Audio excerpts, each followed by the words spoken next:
Bueno, bendiciones a cada uno de ustedes. Espero estén contentos, felices.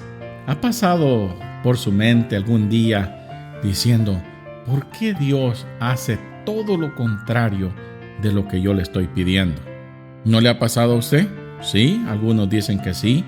Están orando por algo y Dios hace completamente lo opuesto de las oraciones que se están haciendo. Dios es un Dios que conoce todas las cosas. Mire, un día yo le estaba orando a Dios por una situación de una pareja que su suegra estaba motivando a su hija a que se divorciara de su esposo. Es una situación muy difícil y hay que bregar con sabiduría en este tipo de asuntos. Porque usted no puede ponerse a decir, no, es que el hombre es malo, que la mujer es mala. No, es encontrar una solución que sea buena. Entonces yo, viendo la situación, me pongo a orar y decirle, Señor, tú ves la situación. Te pido que tú trates con esta señora para que ella no continúe haciendo lo que está haciendo. Y que Dios trayera un cambio a la mentalidad de esta mujer. Y Dios hace algo muy interesante.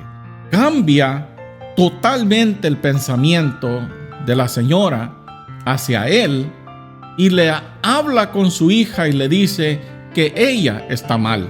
No sabría ni cómo ponerle a explicar este asunto, y Dios hace cosas muy interesantes.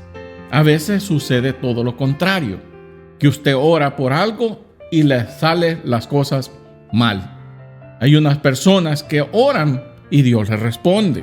Hay otras personas que se pasan orando meses, años por algo y Dios no contesta. Y ustedes dirán, ¿por qué Dios hace eso? Por eso es que hemos comenzado a compartir este tema, cuando Dios no cumplirá lo que Él ha dicho. Porque en la Biblia hay tantas promesas.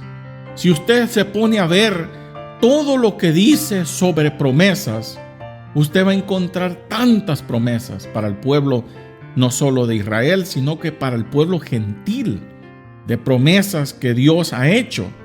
Pero ¿por qué es que casi nadie ve esas promesas? Una de las palabras que está en la Biblia que va a impedir que mucha gente pueda ver estas promesas de Dios activarse en las vidas de nosotros es la incredulidad.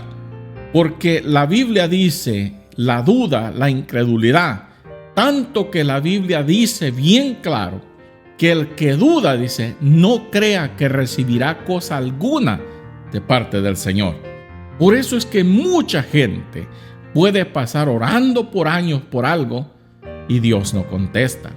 Porque a veces las oraciones que estamos haciendo son más de venganza que decirle, Señor, esta oración está saliendo de un corazón sano que no tiene resentimientos, no tiene orgullo, no tiene prepotencia, no tiene soberbia.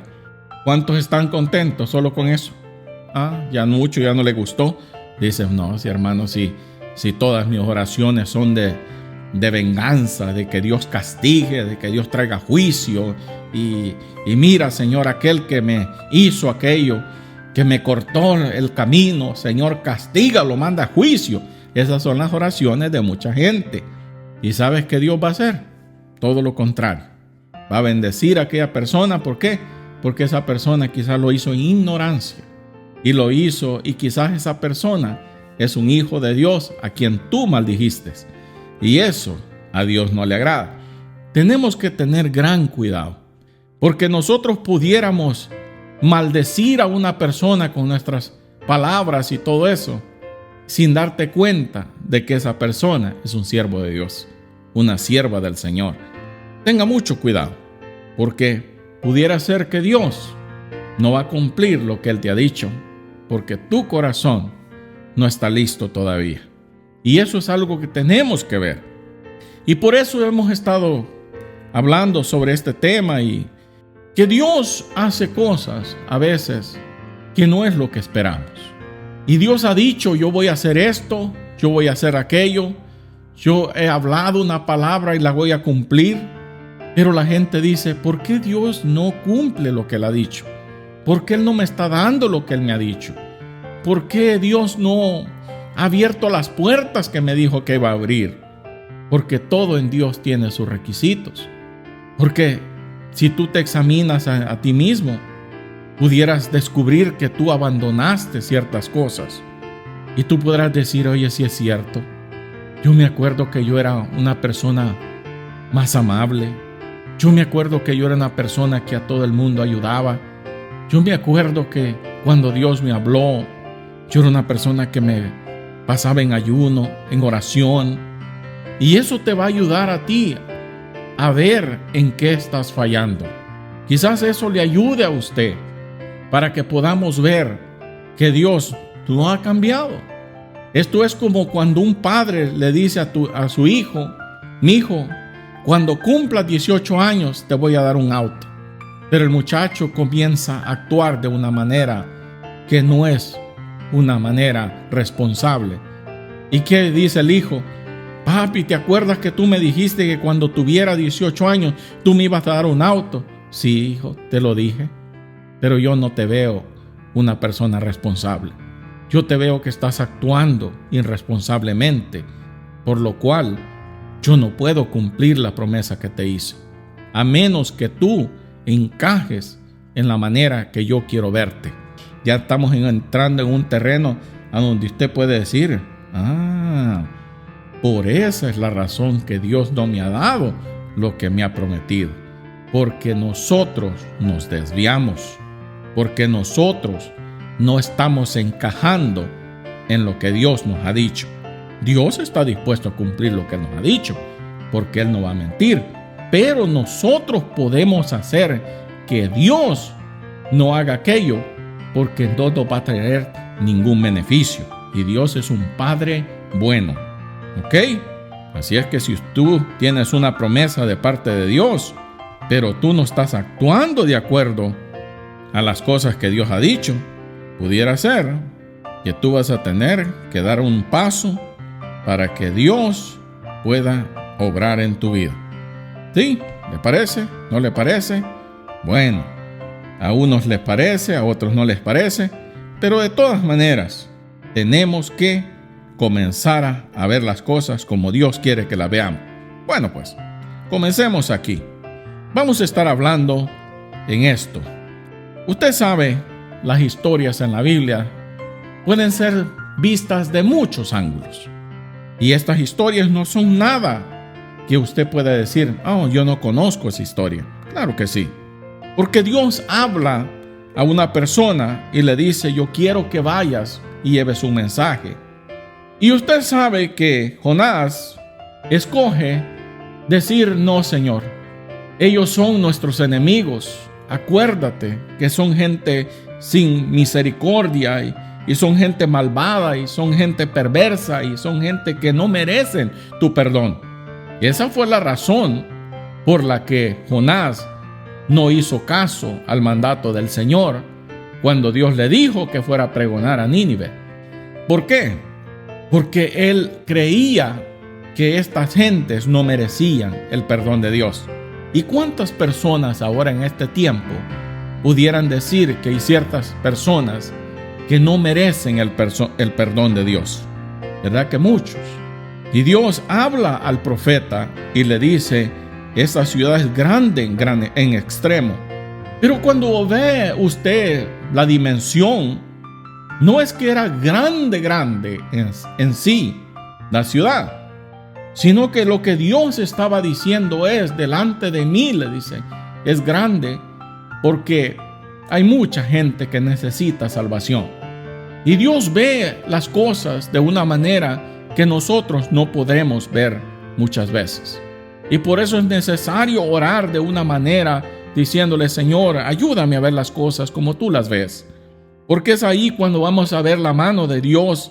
Y aquellas personas que usted pensó que nunca Dios pudiera alcanzar, ahora las está alcanzando. Y un día serán nuestros hermanos en Cristo. Pero, ¿cómo comienza toda la situación? Los israelitas, al igual que Jonás, pensaban que estas personas eran demasiado malvados y los únicos escogidos eran ellos y Jonás. Dijo: yo y el pueblo de Israel, dijo, somos los únicos que merecemos la salvación y el favor de Dios.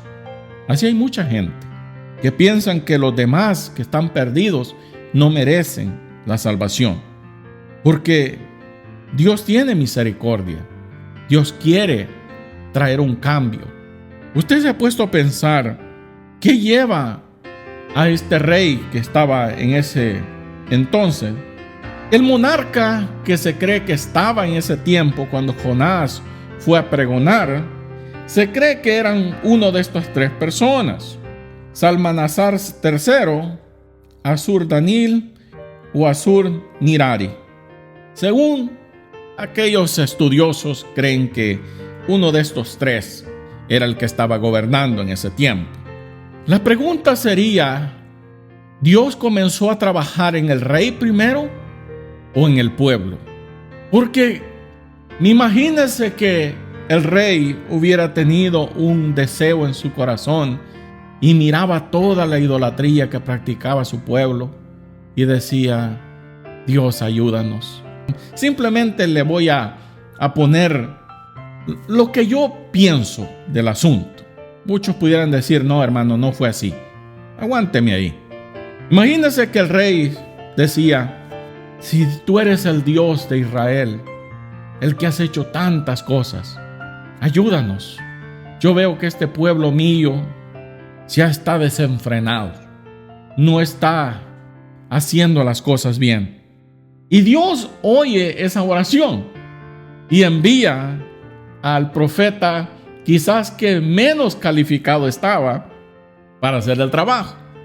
Él tenía resentimientos a los asirios.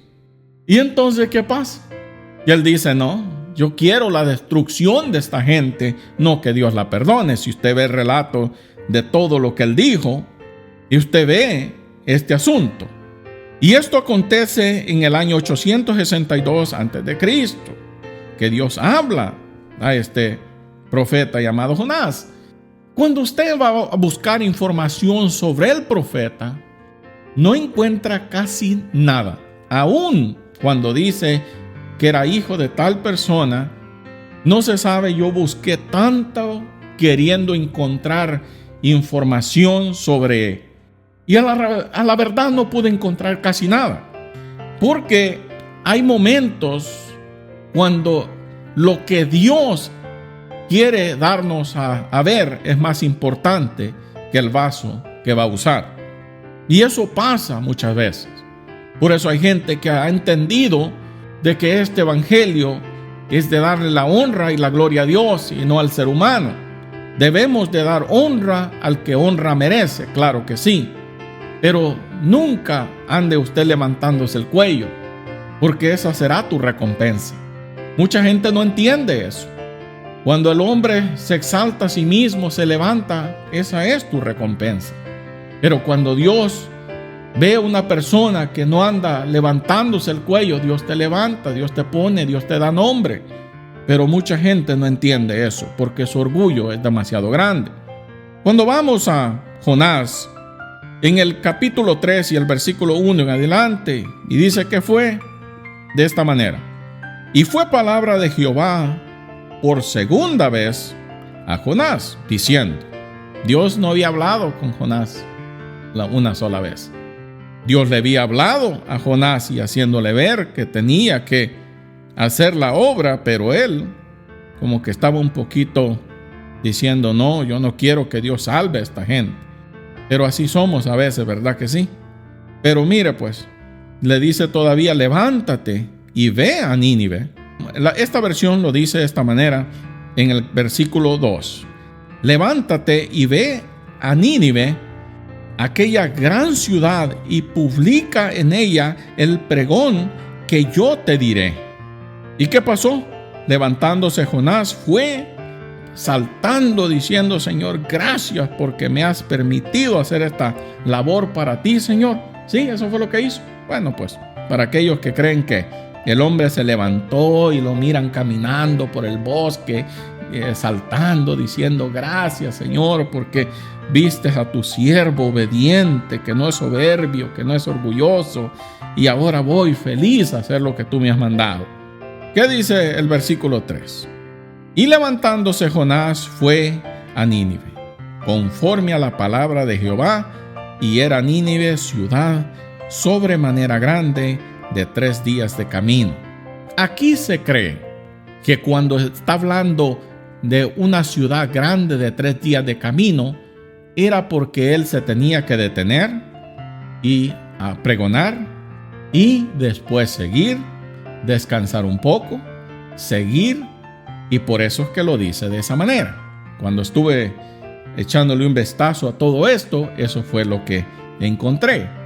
No era porque él iba a caminar sin detenerse, sino que él dice que se paraba en las plazas, en los lugares, a advertirle al pueblo, y todo eso llegó al oído del rey. Y eso es lo importante, que el hombre no dijo: ¿quién se atreve a hablar de esta manera y decir que Dios de Israel, que no es ni siquiera nuestro Dios, va a destruir este lugar? Así hablaría mucha gente, ¿verdad? Así hablaban los egipcios, ¿recuerdan? Que ellos no daban valor, sino que decían: nuestro Dios es poderoso. La Diana, decían otros, ¿verdad que sí? Pero este rey no dijo eso, sino que cuando llegó a oídos del rey, ¿qué pasó? Vamos al 6. Y llegó el negocio hasta el rey de Nínive, y levantándose de su silla, cubriéndose con saco, y se sentó sobre ceniza. ¿Cómo es que él sabía hacer esto? ¿Se ha preguntado usted? ¿Era una costumbre que tenían ellos? ¿Sí? No. ¿Quiénes eran los que tenían esta costumbre? Era el pueblo de Israel, que tenían esta costumbre de hacer este tipo de cosas. Entonces, ¿cómo es que él sabe hacer esto? Porque era una forma de él decir: este Dios poderoso del pueblo de Israel, así se humilla delante de él. Quizás para los paganos, quizás para los dioses de ellos, eso no era lo que se acostumbraba. Pero aquí él está haciendo esto. ¿No le parece a usted interesante? De que él hace algo que quizás para sus dioses no era la costumbre. Pero como él sabía que al Dios de Israel, cuando una persona se quiere humillar delante de Dios, hacía aquello. ¿Usted cree que él había leído los escritos? ¿Usted cree que había gente ahí que le dijo: mira, a este Dios de Israel, cuando él quiere traer juicio, pero mostramos nosotros este tipo de humillación delante de él, Dios perdona? Imagínese que hubiera habido alguna persona en el reino de estos reyes trabajando ahí, que no es nada fuera de lo común, que hubiesen personas aún del pueblo de Israel trabajando para reyes paganos, y ellos quizás consultaban y decían: ¿qué puedo hacer en este caso? Y le digo: mira, la palabra de Dios, yo sé quién es el profeta Jonás, y yo sé que la palabra que él está hablando se va a cumplir. Pongámonos a pensar un momento. ¿Cuál hubiera sido la reacción de un hombre que no hubiese entendido ni tener un corazón dispuesto a cambiar? ¿Cómo hubiera reaccionado usted? ¿Hubiera hecho caso de inmediato a la palabra del profeta? Unos creen que el profeta llegó hasta el palacio del rey. Eso se lo dejo a usted, y usted dirá: pues a lo mejor, pero eso es lo que se cree. Y que él no hubiera resistido el mensaje que se estaba dando. ¿No le parece a usted interesante? ¿Por qué tanta gente ahora en este tiempo resiste al mensaje que se predica, que es bíblico, en un púlpito? ¿No se ha puesto a pensar usted que si un rey se doblegó delante de Dios quizás de un Dios que él ni siquiera conocía. Pero el pueblo aquí dice que conoce a Dios, ¿verdad que sí? Pero entonces, ¿por qué no nos doblegamos delante de Él y le decimos: Señor, perdónanos porque hemos pecado? Perdónanos porque nuestra familia te ha fallado. ¿Verdad que a veces no hacemos eso? Pero esto es una forma de que Dios nos dice: si tú quieres que yo traiga salvación a tu casa, a tu familia, humíllate delante de mí. Reconóceme como ese Dios poderoso que hace que las personas puedan tener una buena vida, que puede cambiar el destino de tu vida. ¿No le parece? Que el Señor te bendiga a ti y a tu familia hoy y siempre. Bendiciones.